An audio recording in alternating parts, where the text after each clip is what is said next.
What makes a movie iconic? What makes a movie stand the test of time? Studios have been notorious in the past decade for an endless stream of sequels, reboots, and remakes, but is the box office draw really upheld by audience familiarity with the source material, or that gross term that we all hate, IP? Or is there something more elemental that makes up a key pillar of a cultural phenomenon? There are a number of factors that go into giving a movie, comic book, or television series staying power. George Lucas famously always said that Star Wars wasn't about spaceships.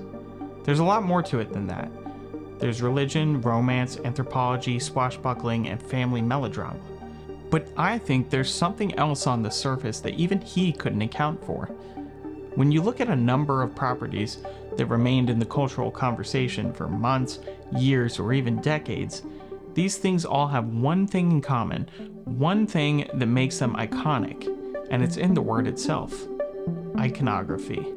I began to think about this a lot when I noticed a pattern with my 2-year-old son. I, like millions of others, am someone who has had a lifetime obsession with Star Wars, Indiana Jones, Lord of the Rings, E.T., and so many other popular iconic properties, including the more recent Netflix show Stranger Things. And yes, for better or worse, I have also always had at least a mild fondness for, though by no means obsession with, Avatar, which has gone on again to blow up in the cultural zeitgeist, despite many critics saying over the years that it didn't have any cultural relevance. But more on that later. So what was the pattern that I saw with my son?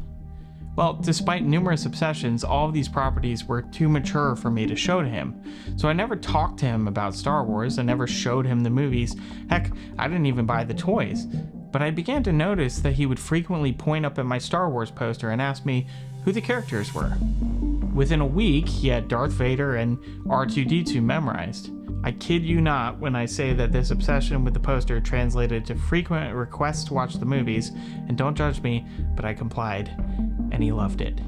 And if you don't believe me, you should have seen the dance that ensued on the couch during the throne room and end credits music. But that aside, the pattern of his fixation with popular properties and characters followed with his taking note of other imagery as well.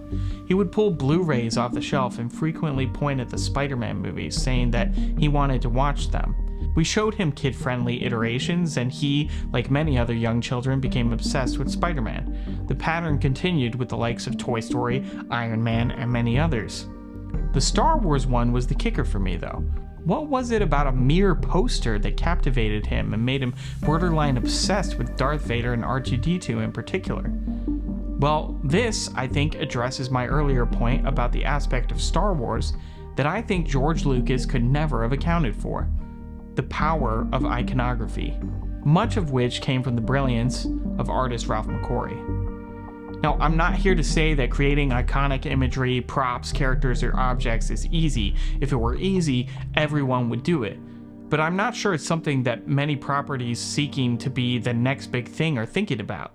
The face of Darth Vader's mask is instantly recognizable to a vast majority of humanity.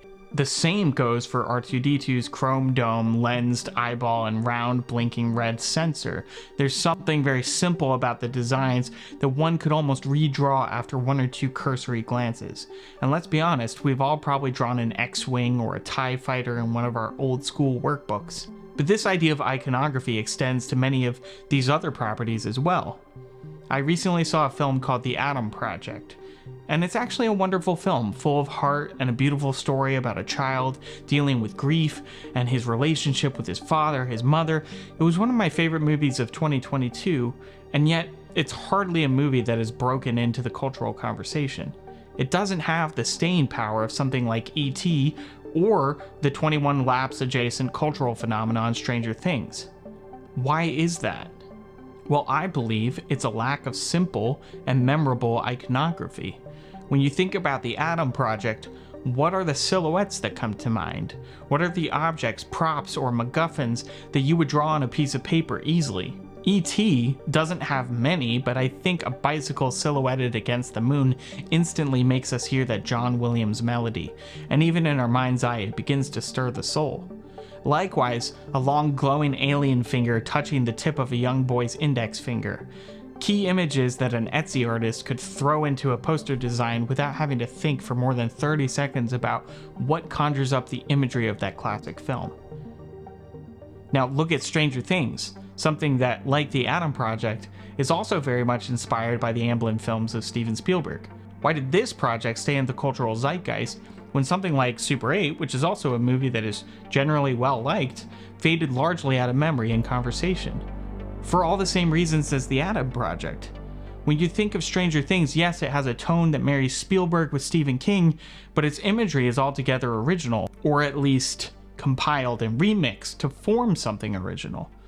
From the alien reminiscent vines and decay of the Upside Down, to the flower-petaled head of the Demogorgon, to the shaved head young girl with a nosebleed and an outstretched hand, or the out-of-season Christmas tree lights spelling out cryptic messages on the walls.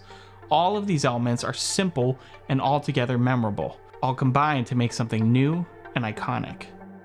I'm willing to bet you will see this with just about any property that is a cultural or box office phenomenon over the course of several years.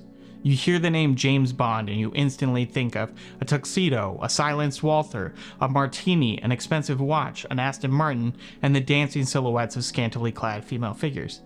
The 9 principal characters of Lord of the Rings are each silhouetted by their scale, their weapon of choice, their hats, their helmets, or curly-haired heads. But even more obvious and memorable than that, no one will forget what a simple gold ring looks like. It's not overly ornate, it's not overly designed, and it's absolutely memorable and easy to recreate in the mind. For Indiana Jones, obviously it's the fedora, the whip, the satchel, and the MacGuffin or relic that he pursues on his adventures. And I could go on and on for just about every property that you and I love. So when thinking about this hypothesis of iconography being at the center of cultural phenomenons, it's interesting to observe the recognition of a child. Spider-Man first appeared in 1962, but I wager his toys, comic books, video games, bed sheets, you name it, are still flying off the shelves in 2023. When I take my son to the store, he will spot Buzz and Woody on a Band-Aid box a half aisle away. The same can be said for Spider-Man, R2-D2, Darth Vader, and any member of the Paw Patrol. So am I pushing for more sequels, remakes, and reboots to continue to capitalize on our cultural fixations with iconic characters and stories? Actually, quite the opposite. The fantasy genre didn't really exist in the current form of sword and sorcery before Tolkien created Middle-earth, nor was there ever really anything quite like Star Wars before Lucas. They weren't proven IPs, and no one was asking for them. Avatar: The Way of Water is also a fascinating case study because the first one, over the past 10 years, has been frequently trampled on as lacking cultural relevance after a few years. This may have been true in many ways, and I'm sure Cameron knew it, which is why he doubled down and made something bigger and better with a more heartfelt family story at its core for the second one. But I would wager, beyond never betting against Cameron, that both films have had record ticket sales not because they are based on beloved IPs, but because they also have carved out memorable iconography through the look of their world and characters. Say what you will about the Dances with Wolves riffing of the first one, but it's hard to forget 9-foot-tall blue aliens who live on a visually stunning forest and ocean planet.